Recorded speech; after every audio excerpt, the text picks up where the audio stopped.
This is Road Noise, episode number 22.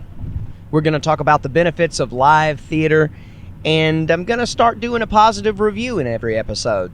So stick around for that on Road Noise, life 1 mile at a time.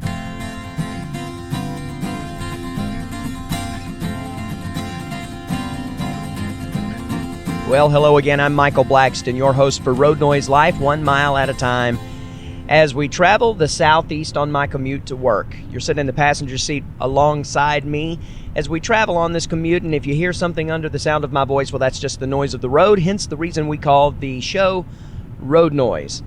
If I sound like I'm a little bit more positive than I was last week, I am, and obviously, if you listened to last week's episode and you're hearing this one, you're like, okay, Michael, you must have gotten some feedback, because I gave an ultimatum in last week's episode saying that it might be the last episode if I didn't hear from somebody. And I had mixed emotions about even releasing that. And then after I released it, I almost deleted it after everybody, I felt the normal people who download the podcast, after I felt like they had gotten a chance possibly to listen to it, and I decided to go on forward with the podcast.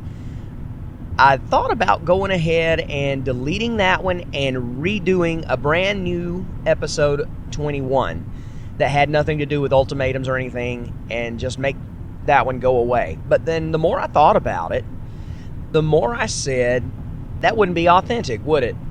That really wouldn't be honest. And so I decided that I laid that one out there. I'm going to let it stay out there, and we'll just continue from here. So here's what happened. I'm just going to go ahead and talk about my week. The podcast keeps not necessarily changing, but just kind of, I don't even want to say niching down. It's not a niche thing. It's the categories and subcategories and stuff that I keep saying I'm going to talk about. I think they just keep getting finer and finer. I'm fine-tuning it, I guess is what I'm trying to say. And every episode before last week, it seems like for the few weeks before that, I would tell you we're going to do something this way now, or we're going to change it to doing this way now. I don't know, and it may not be as bad as I'm thinking, but it just seemed like for 3 or 4 episodes before last week's, I was talking about stuff I was going to change. And the reason I do that is I'm always trying to make sure that this podcast is something that if you're going to download it, that it's going to be valuable to you, but also that somebody that's new, that it will be attractive to other people, I guess is what I'm trying to say.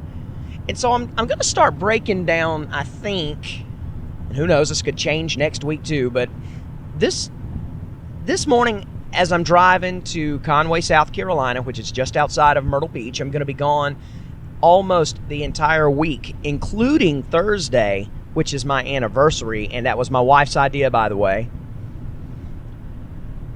And I'm thinking as I drive this morning that I'm going to start breaking it up into about 3 different segments. I'm going to keep it to about 30 minutes, but I'm going to tell you about my week every time.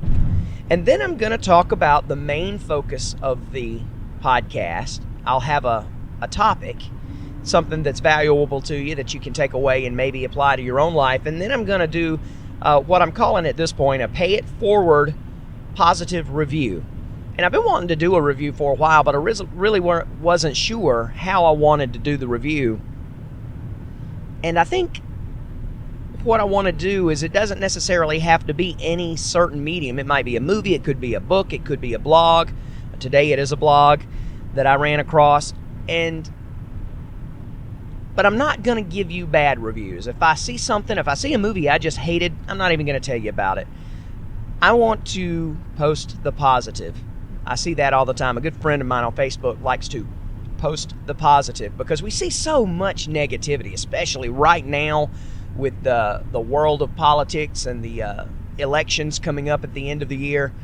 There's just so much negativity. I get sick of it, and I think that might be part of why I was so down last week.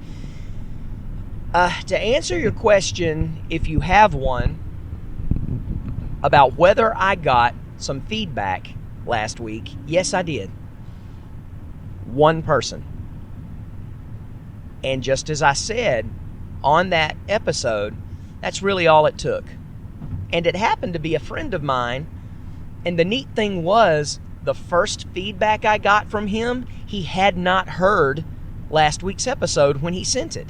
It was the first feedback I'd ever gotten for the Road Noise podcast, and he did not know that I was giving an ultimatum. And I replied to him because he sent it to me in a personal message, because he's got, we're Facebook friends, and he sent it to me in a personal instant message, and just telling me how much he's loving the Road Noise podcast. And I said, your timing is impeccable. I said, you need to go listen to the podcast episode I just released that day. And he said, well, I'm trying to catch up from the first one to the last one, and he had gotten through 11 episodes. And I said, go listen to that one first. I said, I want to see what you think about it, if I maybe came across a little too hard, if I'm being whiny, if it makes sense to you. I want to know what you think. And then he did come back and give me some a voicemail reply as well on top of that. So here now I'm going to read what he wrote before he listened to last week's ultimatum episode, which was episode number 21.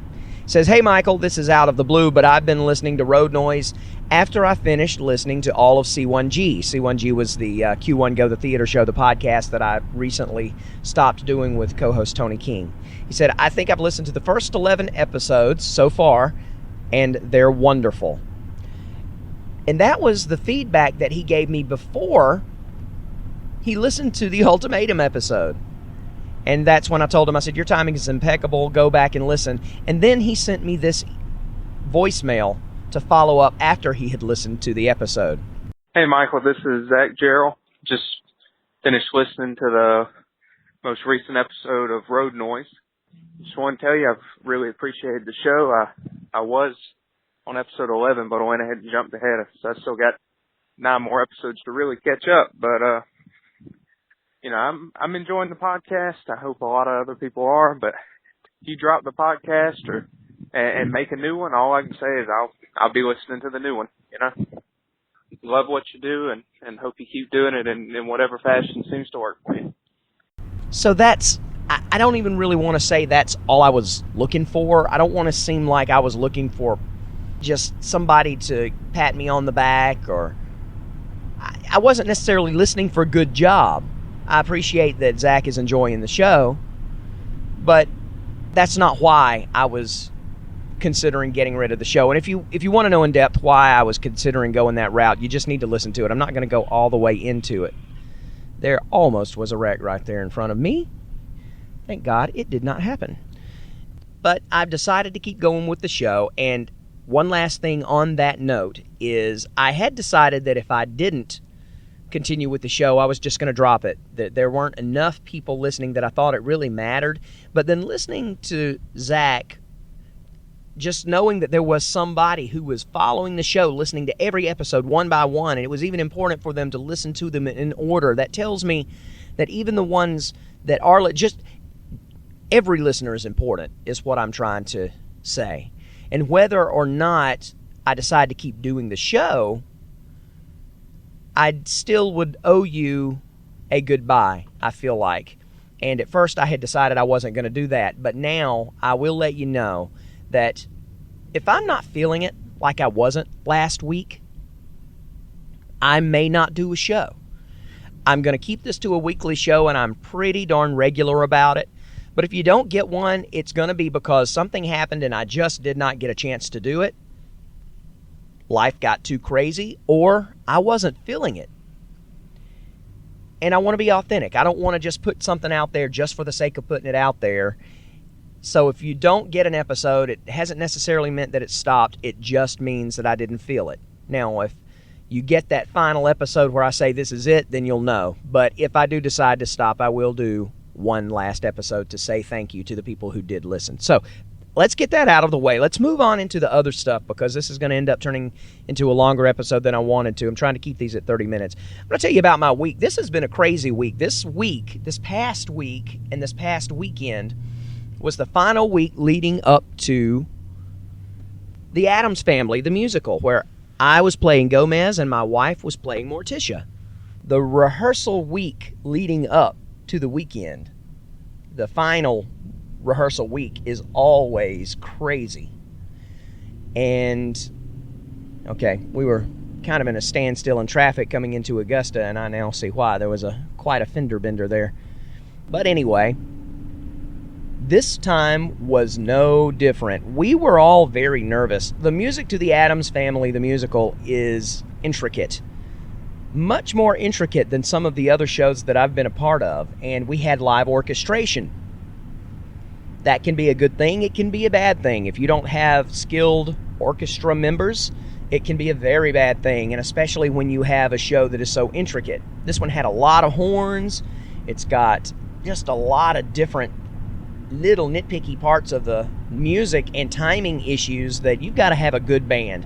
And to be honest with you, at first I wanted to use canned music. They now offer, through most of the theatrical companies, the newer shows especially, they'll offer what we call canned music, and it's just pre-recorded orchestrations. It sounds like a Broadway orchestra. You sing along with it. The only problem is, one of the cons, is that you can't mess up and have the band fix it. If you mess up, you've got to find your place and keep going because the music's going to keep going. It's pre-recorded. One of the pros, though, however, is that when you have pre-recorded music, you have the band with you from start to finish rehearsing. You get to take rehearsal tracks home with you, if I'm not mistaken, and learn as you go with the band. So you usually are so ingrained with it by the time you open that there's not going to be, as far as the music goes, a whole lot of mistake. Well, I wanted the canned music, but it didn't happen, and it wasn't because I didn't trust the band. I knew who the members of the band were going to be because they're the same guys that usually end up playing for most of the shows, and they're very good. But I was concerned with the time period that we had to put this together. It was a little shorter than it normally would be because we started right after Christmas, and I was just concerned it was going to be a difficult proposition for everybody to put this together, and indeed all the way up until just about until curtain. As a matter of fact, we had to meet for a music rehearsal for one of the numbers before the patrons started coming in, before they opened the house on opening night, because we were a little squirrely on a couple of the timing issues on one of the songs. And so it went right up until there, and we were nervous. Well, to add impact to misery, I don't even know if that's a saying, but to add insult to injury, let's do that. The Saturday before we opened, 6 days before we opened, we had a Saturday rehearsal. And there's a scene at the beginning of the show where I am singing a song called Trapped. As I said before, I'm Gomez, and I'm feeling trapped in this lie between Wednesday, my daughter, and Morticia, my wife, and I'm singing a song called Trapped. And there's a portion where the choreographer had me laying down on the floor for a couple of seconds and doing some little thing. Well, when I laid down on the floor that Saturday rehearsal, I felt something weird on my back. I had a zit. If you've ever had a zit that gets on your back and it's hard to get to, and you can, because it's hard to get to and you don't know it's there, sometimes it can kind of get infected because you can't get to it really well, and they'll be the big ones, and you just kind of have to wait those bad boys out, but they'll be painful. I had one of those, and that's what I thought it was, but I did not realize it had overnight developed into a boil the size of a golf ball. By the time I was done, it was nearly the size of a baseball. But it had developed into a boil on my back, right in the middle of my back, just to the right of my spine.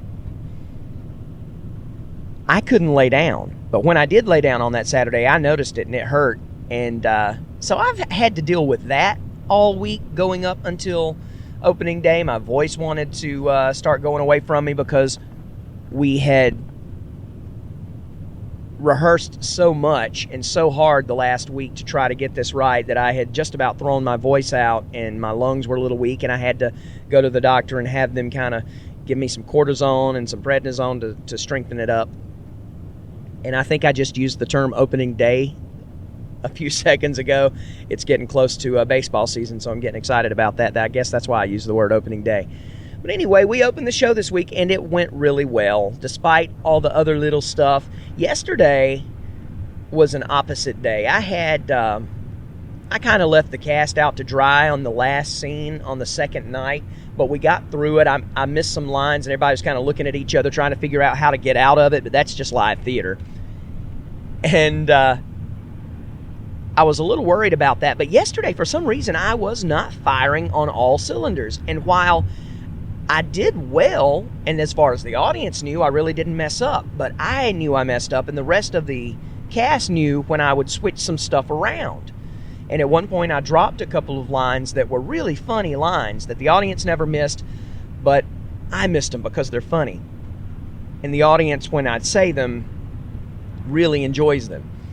So it was just one of those days like that. So it wasn't a perfect weekend, but compared to what I was afraid it could have been, it was magnificent. And we're just looking forward to this last weekend coming up. These last 3 shows being fantastic, and I'm really looking forward to that. One thing that happened Saturday night, my family came. And one of the traditions for shows when my family comes to see them is we'll all go out to eat after the show. We usually end up going to Huddle House because it's late and they stay open 24 hours. So we went to the Huddle House. We got this large table, and there was a couple sitting adjacent to us who had seen the show, and we'd seen them come through and shaking their hands earlier, so I knew they had seen the show, and they told us again when we sat down how much they enjoyed it, and that was it. We did our thing, and we were getting ready to get our bills and pay, and the waitress comes over and says, "Oh, the couple at the table that left a few minutes ago, they paid for the meal for the entire table as a thank you for your volunteering to do theater." So that was fantastic. That's one of the things, and I'm going to talk about the benefits of live theater. That's the topic that we're going to talk about in just a minute when I quit talking about my week here in a second. I'm going to talk about the benefits of live theater, and you don't always get your meals paid for, but there are little perks and there are little special things that'll happen that'll make memories that are just absolutely wonderful. And while I doubt that couple will ever hear this podcast, I do want to tell them how much I appreciate it. And by telling you, if you've ever done something like that, or maybe to encourage you to do something like that if it's within your powers of finance or whatever, it just was such a wonderful feeling to know that the volunteer efforts that we put into doing these shows, the hard work, the effort, does not go unnoticed and does not go unappreciated. And they paid for our meal, tip and all, and it was just fantastic, and I appreciated it and felt so good and hoity-toity. No, I didn't feel hoity-toity. But that's my week. That's really what's been consuming me this week. Taking care of my body. I didn't really work. I went to work one day last week, but I mainly kept the week open to be able to prepare for the opening of the show. And I tried to take care of my body, and I tried to take care of my mind, and I took a little bit of a chill pill about this show, and things feel a lot better about it this week. For one thing, when I wasn't feeling well the other day and I was making these decisions, I didn't even know what I wanted to talk about. I was like, I don't even have anything to talk about. It's just the show. It's just all I've been consumed with is the show. I don't have anything of value to give anybody, and nobody really cares about hearing about my rehearsals. And one of the ways that I think I'm going to battle that, before I started recording this episode, I went ahead on my weekly planner, and I had a little extra area at the end of the weeks that I could kind of draw a line down and put a notification at the top that this is for Road Noise, and on the end of each week I can put it's got a little block. And what I decided to do is go ahead and plan a topic for every week. And when I did that felt so good. I did it for 4 weeks. I've got a month worth of topics. I'm not going to tell you what they are because they could change, and I don't want to be tied down to it. But I've got a month worth of topics now, and that's what I think I'm going to try to do. I think as I go along, I'm going to just keep my mind on topics, things I can talk about, things that will be valuable to you. And as I figure out what I want to talk about, then I'm going to write it down in the next block that's available on the calendar and just keep it going like that. And that way I'll be a little more fresh. I won't have to worry about coming up with something at the last minute right as I'm driving. I'll already have something in mind. So let's get to the main portion of the topic. I know I've already gone, before any editing, 21 minutes on this episode. So let's get to the main topic. And it really won't take all that long to talk about this topic, but I just want to talk a little more about theater and the benefits of theater. As you know, if you've listened to this podcast long enough, theater is my life. I'm a Christian and I love my Lord. I'm a family man. I love my family. I'm an artist and I love my art. And those things all come, well, not all. Well, actually, I guess they do all come before theater in the grand scheme of things. Obviously, God, family, and art, because it's what I make a living doing, have to come before theater, because I don't get paid to do theater. As I said, it's volunteer. But when it comes to my heart, behind God and family, theater is where it's at. It's where I'm focusing more and more my creative efforts. I've written 2.5 plays. Well, I've written 3 plays. One of them is a musical, though, and it's kind of on the shelf right now as I'm get out of this lane so that my voice doesn't wobble. I think I did this last time I was on this road. The musical is written, but it needs to be tweaked, and I've got to finish orchestrating the music and everything. That's on the agenda, but it's on the shelf right now as I try to keep things in focus. But right now, I'm novelizing Mr. Long, which is the first play I ever wrote. But my mind keeps going to plays I want to write and things I want to see. And I think one of the reasons is because, as an author, when you write a novel, you may never publish your book. Now with self-publishing, usually you can get a few readers even if you self-publish it, but they really don't leave you a whole lot of review. You don't get to hear back from it. You don't get to see it come to life. With writing a play, I found I can get the satisfaction, at least me, because I have a tight community of people who are interested in seeing the stuff that I do and possibly putting it on. I at least have the possibility of seeing at least one production of my plays being done. And that's phenomenal to me. I'm hoping to get to see that in 2017 with my play Friends Like You. I still don't know whether that's going to be a go or not, but at this point it's very possible. And I've just fallen in love with playwriting, and all my life I've been on the stage, I've been singing. It doesn't have to be musical, it can just be acting as well. And I love doing all of that. Being in front of an audience, being able to present a character, to unleash all of my emotions, to unmask everything and just lay it out there. I don't know, it's exhilarating to me, and it is absolutely what I live for, what I breathe for. And I want to tell you the benefits of theater because it has been such a wonderful element to my life. It's something that I don't really know what I'd be without it. My wife is the same way. She was very insecure and very withdrawn and introverted. And when she began doing theater, it opened her up. I've seen so many different people that were that way. They never thought they'd be able to do something, and then they did a stage show and it opened up their lives. So I want to encourage you to look into your local theater. If you are a theater person, you know what I'm talking about already. If you're not a theater person and you've always wondered, give it a shot. You don't have to play the lead. If you audition and get the lead, that's great. If you audition and don't get the lead, if it's your first time, probably even better. You get a chance to be a part of something, see how it works, see if it's for you, kind of dip your toe into the water and go from there. But it builds character. It builds teamwork. You create memories and family. Oh man, the family atmosphere that you create when you have a good cast, it's not like work. A lot of people say, well, you go to work and they're like your family too. No. You go to work, you do your job, you're working for your paycheck. Even if you love what you do, you have a job to do and you're working for your paycheck and you're going. Generally, I guess a theater cast, to me, more than work, it's more like a good sports team that has to work together in unison as one to create something good and successful. Everybody has to put in their part, and everybody has to come together and work as one and create a piece of artwork that you can present to an audience. It is out of this world what a great time it is.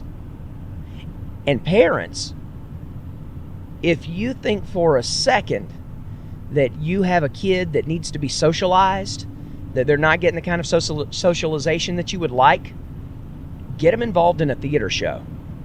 See if your local theater has kids programs, teen camps. Our theater in our local community has a kids camp and a teen camp every year for theater.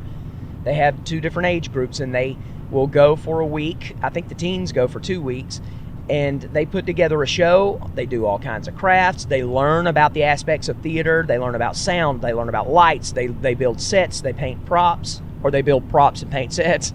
They do all that stuff. Not only that, they learn their scripts, they learn choreography, they sing, they dance. It is, my son, I'm going to tell you, it is the highlight of his summer. He can't wait every year.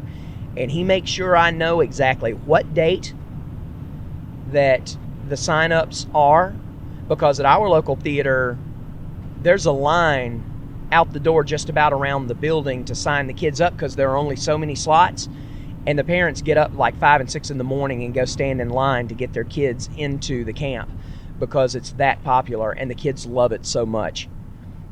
It is a wonderful environment. It's team building. It's responsibility building.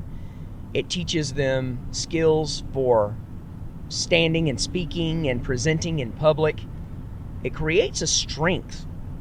I really, really suggest for kids especially that I think every kid needs to have done at least one show in their life, one theatrical production, because of all of the different elements that it teaches and the fun they have and the memories and family that they make. It's a wonderful experience, and it's going to be bittersweet as this show comes to an end. I've been talking about the Addams Family on this podcast for weeks and weeks and weeks and weeks, and I could just keep saying the word weeks and weeks and weeks because I've known about this for a long time and looked so forward to it. And now we're done with the rehearsals. We're done with 1 week of performances. They went well, and we've only got 3 shows left. I almost want to cry about it because it's my life. And because it takes so much time away from my family and I travel so much, I really can only do 1 show a year. And I have to be careful which show that is. Well, that was this show, right at the first of the year. So once it's over at the end of this week, it's going to be over for the year. For 2016, that'll be all my theater. I mean, yeah, I'll volunteer. I will be giving some aid to the local high school drama club. They're going to be competing in 1 act before too long, and the 1 act coach is a great friend of mine. The drama teacher there at the high school is a great friend of mine, and she's requested that I kind of help them out. They're trying to make it to the next level to get to where they're a little more competitive in the 1 act competition, and the drama club, there used to be a fairly good drama club at the high school I went to, but it went away for a while, so they're trying to build it back up and get the kids into it and teach them what it means to take it seriously and take acting not only as just some easy A class, which it's not, it's very intense, but show them all of the things that I've been talking about in this episode. And before we go, I want to give you a review about a blog that I ran into within the last couple of weeks. I think it was last weekend I ended up reading it for the first time. The blog is called mamatriesblog.com. It's the Mama Tries blog, but if you'll go to mamatriesblog.com, it is hysterical. This is a mom who, she's very similar to me. I think that's why I liked reading it. Her style is it's not the same, but it's on a similar kind of humor that mine is. It's not picture heavy, it's very text heavy, it tells a story, but she talks about life and motherhood and parenthood and all of the things that happen in that space, and she's so funny, and she's such a good writer, I should say. She's just a really good blogger, and I appreciate her blog, and I'm going to read it now. I'm going to get some opportunity this week while I'm out of town to catch up on all of them. I think she's released at least one since the last one I read, and I'm just looking forward to reading them. And I wanted to pass it along to you and pay it forward with a positive review for the mamatriesblog.com. Go check that out, and if you leave her a comment, please, by all means, leave her a comment. You know, we bloggers, we thrive on hearing your feedback, as you know from listening to last week's episode. Kind of embarrassed about that, but hey, it is what it is. I'm trying to be authentic, right? But leave her a comment. If you read her blog, let her know what you thought. She'd love to hear from that. And if you do, tell her you heard about it on the Road Noise podcast with Michael Blackston. I'd love to let her know. I'm going to let her know that anyway that I've reached out and gave her a good review on this. But once again, www.mamatriesblog.com. Go check that out and tell her you heard about it on Road Noise. That's the end of this podcast. Thank you so much for listening. After last week's ultimatum episode, I feel so much better. I do know you're out there. I did take a chance to kind of analyze the statistics and the downloads, and I looked, and I've noticed that while there's not a great deal of you right now, I haven't given it enough time. And I realized that after the days and the weeks that I had, or the days last week and the week that I had, and then I looked back at the weeks previous, I don't have a whole lot of time to leave comments myself. So I felt like maybe I was being a little hypocritical with that. So let's just move forward. Thank you for listening. Know that I appreciate you so much. As I said, looking at the analytics, I noticed that the ones who are downloading it consistently. And it is growing a little tiny bit at a time. But you know what? Instead of fussing that I'm not getting feedback from anybody, and instead of whining and pouting about the growth, I'm just going to appreciate what I get, because that's what life's about. Being thankful and positive about what you have and not whining about what you don't. So let's think about that. Let's look forward to next week's episode. This was episode 22. I'm going to give you some information on how to get in touch with me. I'm not going to include the hotline, though, because I'm going to change that number and get something altogether differently. If you want to leave me a voicemail on the old hotline, you can go back and listen and find it on one of the previous episodes. But until I get the new number in place, I'm not even going to mention it. I'm going to just tell you to get in touch with me at feedback@michaelblackston.com. feedback@michaelblackston.com. You can also check out my comedy blog at michaelblackston.com, and you can go to my Facebook page, facebook.com/Road Noise Podcast, and facebook.com/I-Write-the-Blogs. Those are my blog Facebook page and my podcast Facebook page, so you can go there to reach me and get in touch with me that way as well. So until next time, until episode 23, I'm Michael Blackston. This was Road Noise, where we're learning to live life 1 mile at a time.